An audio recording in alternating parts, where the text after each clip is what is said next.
신명기 25장 1절부터 마지막 19절까지의 말씀을 한 절씩 교독하시고 마지막 19절 말씀은 다 같이 함께 읽겠습니다. 신명기 25장 1절부터 19절까지의 말씀입니다. 제가 먼저 1절 말씀을 읽겠습니다. 사람들 사이에 시비가 생겨 재판을 청하면 재판장은 그들을 재판하여 의인은 의롭다 하고 악인은 정죄할 것이며, 악인에게 태형이 합당하면 재판장은 그를 엎드리게 하고 그 앞에서 그의 죄 따라 수를 주어 때리게 하라. 40가지는 때리려니와 그것을 넘기지는 못할지니, 만일 그것을 넘겨 매를 지나치게 때리면 내가 내 형제를 경히 여기는 것이 될까 하노라. 곡식 떠는 소에게 망을 씌우지 말라. 형제들이 함께 사는데 그중 하나가 죽고 아들이 없거든 그 죽은 자의 아내는 나가서 타인에게 시집가지 말 것이요, 그의 남편의 형제가 그에게로 들어가서 그를 맞이하여 아내로 삼아 그의 남편의 형제된 의무를 그에게 다 행할 것이요, 낳은 첫 아들이 그 죽은 형제의 이름을 잊게 하여 그 이름이 이스라엘 중에서 끊어지지 않게 할 것이니라.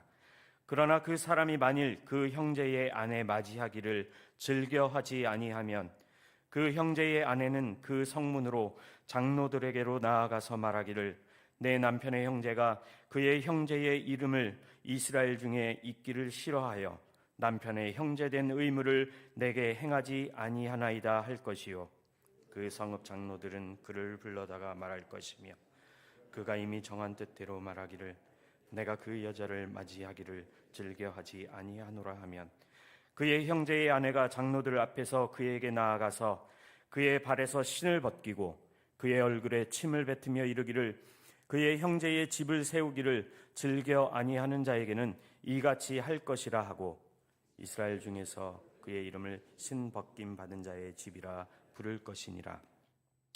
두 사람이 서로 싸울 때에 한 사람의 아내가 그 치는 자의 손에서 그의 남편을 구하려 하여 가까이 가서 손을 벌려 그 사람의 음낭을 잡거든 너는 그 여인의 손을 찍어버릴 것이고 내 눈이 그를 불쌍히 여기지 말지니라. 너는 내 주머니에 두 종류의 추 곧 큰 것과 작은 것을 넣지 말 것이며 내 집에 두 종류의 돼 곧 큰 것과 작은 것을 두지 말 것이요, 오직 온전하고 공정한 저울추를 두며 온전하고 공정한 되를 둘 것이라. 그리하면 내 하나님 여호와께서 내게 주시는 땅에서 내 날이 길리라. 이런 일들을 행하는 모든 자, 악을 행하는 모든 자는 내 하나님 여호와께 가증하니라. 너희는 애굽에서 나오는 길에 아말렉이 내게 행한 일을 기억하라. 곧 그들이 떨어진 약한 자들을 쳤고 하나님을 두려워하지 아니하였느라. 다 함께 읽겠습니다. 그러므로 내 하나님 여호와께서 내게 기업으로 주어 차지하게 하시는 땅에서 내 하나님 여호와께서 사방에 있는 모든 적군으로부터 내게 안식을 주실 때에 너는 천하에서 아말렉에 대한 기억을 지워버리라.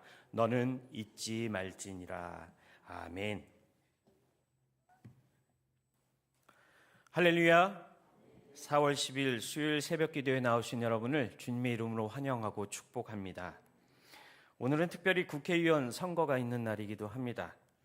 나라를 위해서 그리고 국민을 위해서 최선을 다할 수 있는, 그리고 무엇보다도 여호와 하나님을 두려워하며 경외하는 위정자들이 선출되어서 하나님께서 이 나라를 다시 세우시고 회복시키시는 그런 나라가 되기를 기도해 주시기 바랍니다. 오늘 본문은 신명기에서 사회생활에 관한 법이 기록된 25장과 26장의 마지막 부분을 차지하고 있는 본문입니다.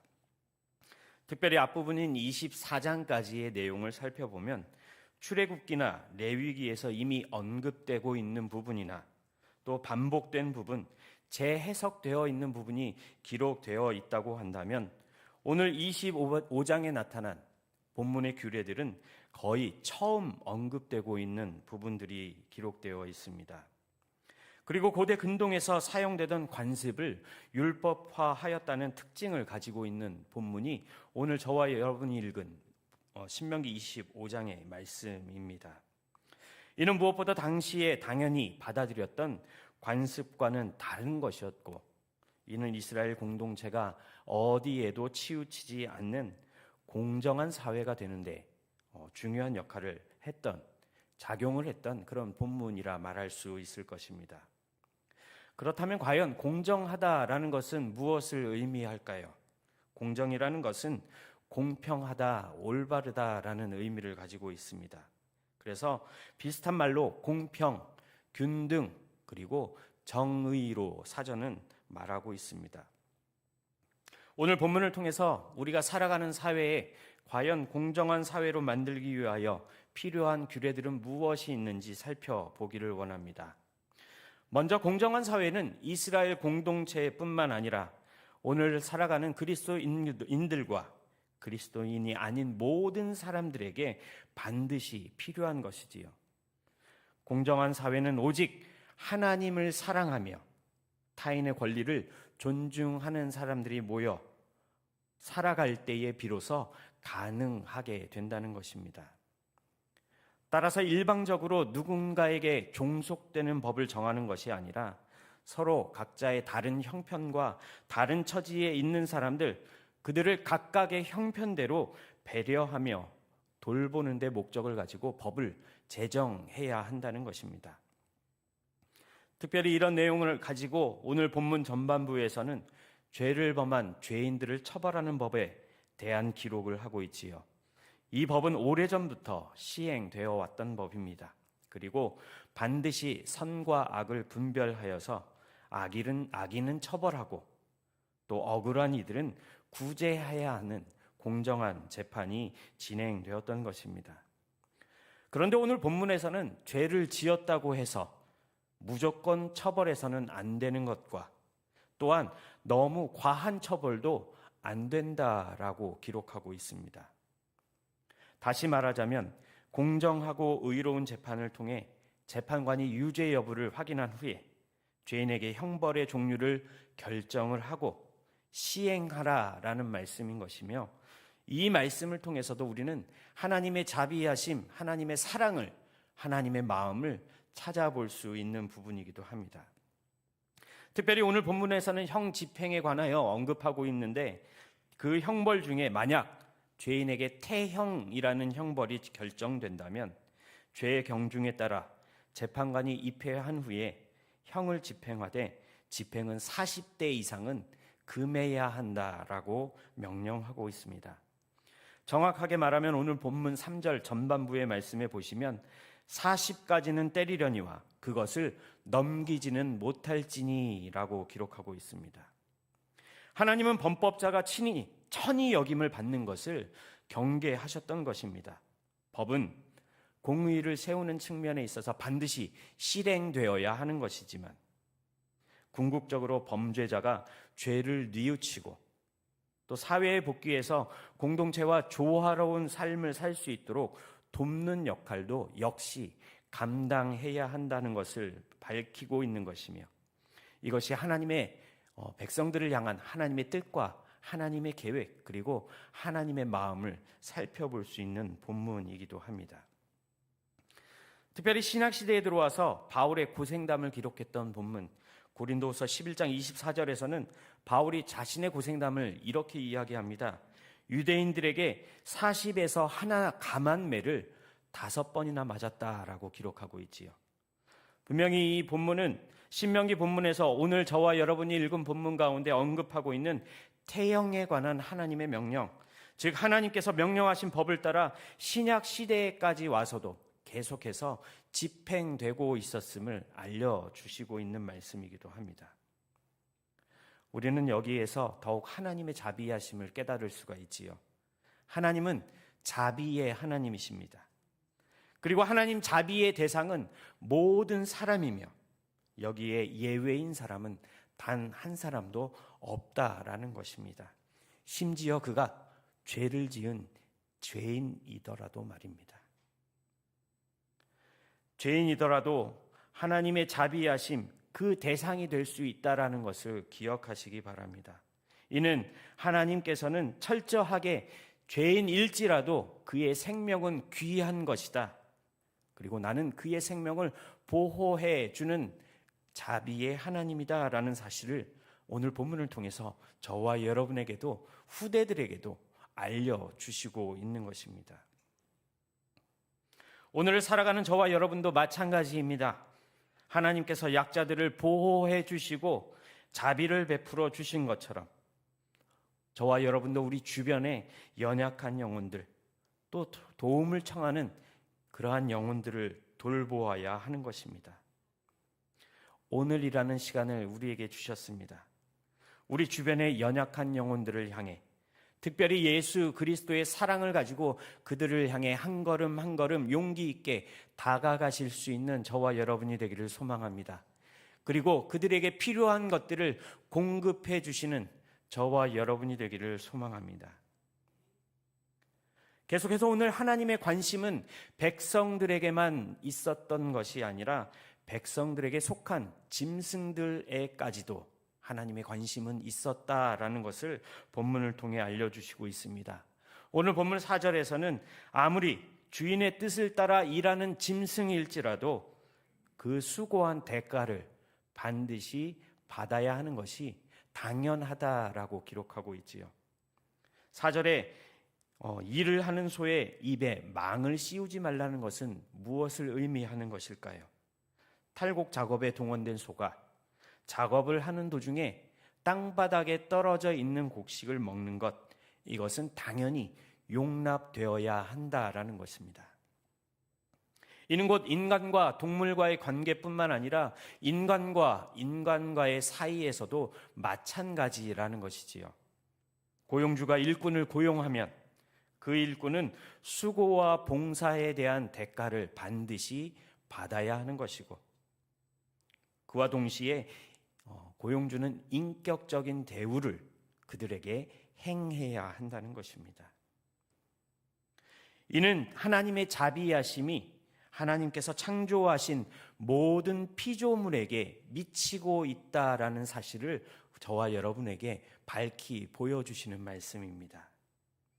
하나님의 사랑은 이처럼 무한하시고 구체적인 하나님의 사랑이다라는 것을 오늘 본문을 통해서 본문을 읽는 독자들에게 알려주시고 계시는 것입니다. 그렇습니다. 하나님께서는 하늘을 나는 새들도 들에 핀 꽃들도 입히시고 먹이시는 하나님이십니다. 그렇다면 우리 인간들은 어떨까요? 우리는 걱정할 필요가 없겠지요. 더군다나 염려할 필요도 없을 것입니다. 사랑의 하나님께서, 자비하신 하나님께서 하나님의 손으로 직접 지으시고 창조하신 그 모든 피조물에 대하여 관심을 가지시고 자비의 마음으로 바라보고 계시기 때문입니다. 하나님께서 오늘 하루도 우리를 향하여 은혜를 베풀어 주시고 먹이시고 입히시는 그 은혜를 우리 모두가 받았음을 기억하시고, 또한 오늘 하루 하나님께서 공급해 주시는 그 은혜와 사랑을 경험하며 감사하시는 저와 여러분이 되기를 소망합니다. 계속해서 오늘 말씀 속에서 하나님께서는 하나님의 언약 공동체는 어느 쪽으로나 치우치지 않아야 되는 공정함에 대해서 말씀하고 계십니다. 공동체가 속한 구석구석에서 아모스 5장 24절의 말씀처럼 오직 정의를 물같이 공의를 흐르는 강같이 흐르게 할지어다. 우리의 공동체가 정의와 공의를 물같이 흐르는 강같이 흐르게 해야 한다는 것입니다. 당시 고대에는 화폐가 발달하지 못하였지요. 그래서 물건을 사거나 팔 때 은이나 다른 것들의 무게를 재서 대신 계산하여 지불하였다고 합니다. 이 말씀은 특별히 창세기 23장에서 아브라함이 아내 사라를 장사하기 위하여 막벨라 굴을 은 400세겔을 달아서 구입하였다는 그 말씀에서도 알 수 있는 것처럼 화폐의 발달이 없었기 때문에 은이나 다른 것들을 통해서 그 무게를 달아서 대가를 지불하였다는 것입니다. 그러면 이때 무엇이 가장 중요했을까요? 은이나 다른 것들을 달 수 있는 저울추가 가장 중요했을 것입니다. 그런데 어떤 사람들은 자신의 이익에 대한 욕심 때문에 저울추의 무게를 속여 거래했던 사람들도 나타났다는 것입니다. 이는 분명 하나님의 명령, 하나님께서 명령하신 공정함과 정직함에 대한 불순종하는 행동이었으며 하나님은 이를 그냥 지켜보시지 않으신다는 것입니다. 왜냐하면 하나님은 공의의 하나님이시고 정의의 하나님이시기 때문입니다. 그래서 하나님께서는 오늘을 살아가는 저와 여러분에게 공의와 정의를 명령하시며 또한 요구하고 계시는 것입니다. 우리에게 주신 말씀처럼 우리가 형제의 눈을 속여가며 나의 이익을 추구하는 것은 하나님께서는 분명히 싫어하신다는 것을 기억하시기 바랍니다. 하나님의 자녀라면, 그리스도인이라면 내가 만약 어떤 사람을 속이려는 잘못된 마음이나 생각이 들려고 할 때 이것 하나만 꼭 기억하시기 바랍니다. 내가 속이려고 하는 잘못 마음 먹은 그 대상인 그 사람은 그 사람 역시도 한 하나님 안에 속해 있는 우리의 한 형제이며 한 자매라는 사실을 말입니다. 우리 형제를 속인다는 것, 우리가 자매를 속인다는 것은 곧 나를 속인다는 것이고 더 나아가 우리 공동체를 속이며 우리 공동체를 무너뜨릴 수 있다는 사실을 잊지 마시기 바랍니다. 마지막으로 오늘 본문에서는 특별히 아말렉 족속에 대해서 언급하고 있습니다. 아말렉 족속은 이스라엘의 원수와도 같은 존재들이었습니다. 그리고 오늘 하나님께서는 그 아말렉 족속을 쳐서 멸해야 한다라고 명령하고 계시지요. 아말렉이 진멸당해야 하는 이유는 또 진멸당해야 하는 명백한 이유는 바로 이것입니다. 이스라엘이 가나안 땅을 향하여 가는데 최초로 그들 가운데 그들 앞에 놓인 장애물이 바로 아말렉 족속이었기 때문입니다. 또한 가나안을 점령할 때에도 처음으로 이스라엘의 앞을 가로막았던 족속도 바로 아말렉이었지요. 그리고 무엇보다도 출애굽 여정에 있어서 아말렉은 이스라엘 백성들의 후미에 있는 백성들을 괴롭혔던 비열한 족속이었기 때문입니다. 당시 전열 후미 가운데 있었던 사람들은 어떤 사람들이었습니까? 대열에 합류하기 어려운 노약자들과 여인들과 병자들과 어린이들이었다는 것입니다. 그런 약자들을 아말렉은 무차별하게 공격하고 학살하였다는 것이지요. 이는 분명 하나님의 권위에 대한 도전하는 그들의 교만한 태도였고 교만한 행동이었다는 것입니다. 다시 말해서 아말렉은 하나님의 명령을 따라 하나님의 명령을 순종하기 위해 광야에서 한 걸음 한 걸음 발걸음을 옮기고 있는 이스라엘 백성들을 향해 하나님께 받은 사명을 감당하지 못하도록 막는 중대한 죄를 저질렀던 족속이 바로 아말렉이었다는 것입니다. 그리고 무엇보다도 오늘 본문에서 언급하고 있는 아말렉 족속은 어떤 사람들이라고요? 바로 하나님을 두려워하지 않았던 족속이었기 때문입니다. 그래서 하나님께서는 이 아말렉 족속이 진멸당할 것을 멸망하고 말씀으로 예언하고 계시는 것이죠. 명령하고 계신다는 것입니다. 이 명령은 후에 다윗의 시대에 일부분이 성취되었습니다. 그리고 히스기야 시대에 돌아와서 시므온 자손이 남아있던 아말렉을 쳤다라는 말씀을 볼 수 있고 포로 시대에 들어와서는 저와 여러분이 잘 알고 있는 에스더와 모르드게를 통해서 이스라엘은 구원받았지만 하만 자손은 멸망당하는 것으로 이 세상에서의 아말렉 족속이 완전히 멸망받게 되었다는 것입니다. 이처럼 하나님은 불의와 불법을 싫어하십니다. 더군다나 하나님을 두려워하지 않는 자들을 하나님께서는 진멸하라고 명령하실 정도의 강한 말씀을 해 주시는 분이십니다. 그 하나님께서 다스리시는 하나님의 나라 역시 불법과 불의가 없겠지요. 오직 평화와 공의와 사랑이 충만한 나라가 바로 하나님의 나라인 것이고 이 하나님의 나라의 백성이 바로 저와 여러분이라는 사실을 기억하시기 바랍니다. 오늘 하루도 이 하나님 나라의 백성으로 하나님 나라의 시민권을 가진 하나님의 자녀로 이 세상에 하나님의 나라의 완성을 바라보시며 또 하나님의 말씀에 순종하는 삶을 살아내시는 저와 여러분이 되기를 소망합니다. 살아내신다는 것은 무엇을 의미합니까? 우리의 힘으로 할 수 없다는 것이지요. 하나님이 주시는 힘과 하나님이 주시는 능력을 가지고 감당해내야 한다는 것입니다. 오늘 하루도 하나님의 명령을 지키고 또 하나님 나라의 백성으로서의 의무와 책임을 다하시는 저와 여러분이 되시길 주님의 이름으로 축복합니다. 기도하겠습니다.